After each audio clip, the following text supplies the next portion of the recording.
당신이 믿었던 대통령, 그들은 정말 영웅이었을까? 아니다. 우리는 반복해서 속았다. 경제를 살리겠다는 약속, 정의로운 개혁, 서민을 위한 정치. 하지만 돌아온 건 분열, 비리, 그리고 피로 얼룩진 역사. 이제 그 민낯을 까발려보자. 역대 대통령들 중 누가 가장 추했는지, 누가 가장 국민을 배신했는지 팩트만으로 정리해주겠다. 1부 박정희, 독재의 시작. 군복 입은 남자 박정희. 그는 5.16 군사 쿠데타로 권력을 훔쳤다. 그날 새벽 군은 서울을 장악했고 라디오는 혁명 성공을 외쳤다. 민주주의는 하루아침에 사라졌다. 그 후 유신체제, 헌법을 찍고 대통령이 아닌 황제가 되었다. 모든 권력은 1인에게 집중되었고 반대하면 사라졌다? 아니, 죽었다. 사람들은 그를 경제 영웅이라 부른다. 수출 증가, 산업화, 한강의 기적. 하지만 그 이면엔 중앙정보부의 도청과 고문, 공포정치가 있었다. 국민의 자유보다 공장이 먼저였다. 결국 그를 끝장낸 건 다름 아닌 그의 신복 김재규. 10.26 총격.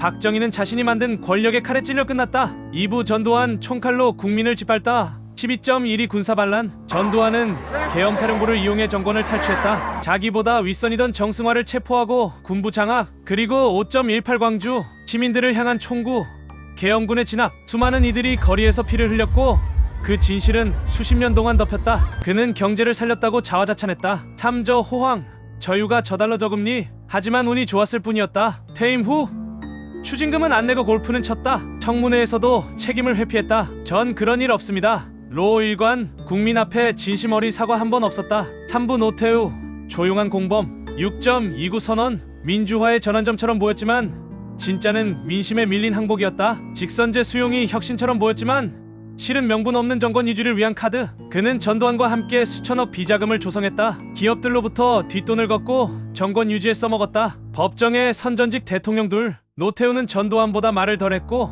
언론은 그를 조용한 책임자라 불렀다. 하지만 그 침묵은 방조였고 국민의 기억에서조차 흐려진 죄였다. 4부 김영삼, 개혁의 칼끝은 내 가족에게. 문민정부의 상징, 하나회 숙청, 금융실명제. 정치 군인의 뿌리를 잘랐고 돈의 흐름을 양성화했다. 하지만 그 칼끝은 결국 자기 가족에게로 향했다. 아들 김현철, 권력형 로비의 중심에 있었다. 정경유착, 금권정치의 부활, 그리고 IMF, 정치적 무능, 기업 구조 방치, 외환관리 실패. 결국 국가는 무너졌고 국민은 거리로 앉았다. 말은 개혁이었지만 결과는 국가부도, 개혁이 개그가 되어버린 순간이었다. 5부 김대중, 투사에서 권력자로. 한때 군사정권의 감옥에 갇혔던 민주화 투사. 그가 대통령이 되자 전 국민은 환호했다. 하지만 곧 그림자가 드리웠다. 남북정상회담의 감동 뒤엔 대북송금이라는 단어가 따라붙었다. 현대그룹을 통한 5억 달러 북송. 정상회담은 대가 없는 평화였을까? 동교동계는 권력의 새로운 중심이 되었다. 자녀와 친인척의 특혜는 반복되었고 국민은 또 실망했다. 민주화의 상징에서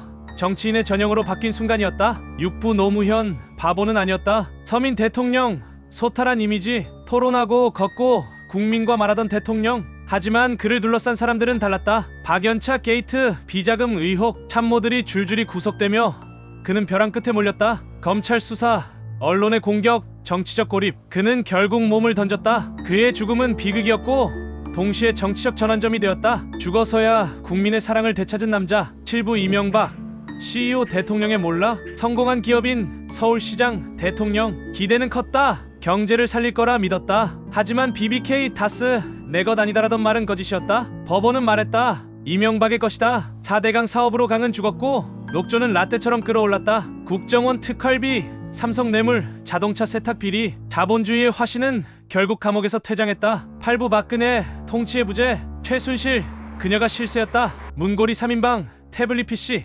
미르와 K스포츠재단. 청와대는 사유화됐고 대통령은 허수아비였다. 촛불은 광장을 메웠고 헌재는 사상 첫 대통령 파면을 결정했다. 박근혜는 구속됐고 나라 전체는 혼란에 빠졌다. 국정농단, 그 중심엔 통치하지 않는 대통령이 있었다. 9부 문재인, 선한 얼굴 뒤에 무능. 촛불 정권의 상징. 국민은 기대했다. 정의와 공정의 회복을. 하지만 조국 사태는 그 모든 걸 무너뜨렸다. 내로남불, 말과 행동의 괴리. 부동산은 폭등했고 세금은 하늘을 찔렀다. 청년들은 절망했고 중산층은 무너졌다. 착한 이미지, 부드러운 말투. 하지만 결과는 실망이었다. 이게 대한민국 역대 대통령의 민낯이다. 선한 말, 강한 약속, 감동의 연설. 그 뒤에 숨겨진 건 항상 똑같았다. 권력의 중독, 무능의 반복, 그리고 국민의 희생. 우리는 늘 기대했고 늘 배신당했다. 다음은 다를 거라 믿지만 정말 그럴까? 다음 편 그녀들이 나라를 움직였다. 역대 영부인들의 은밀한 권력. 좋아요와 구독은 다음 진실을 밝히는 불씨가 된다.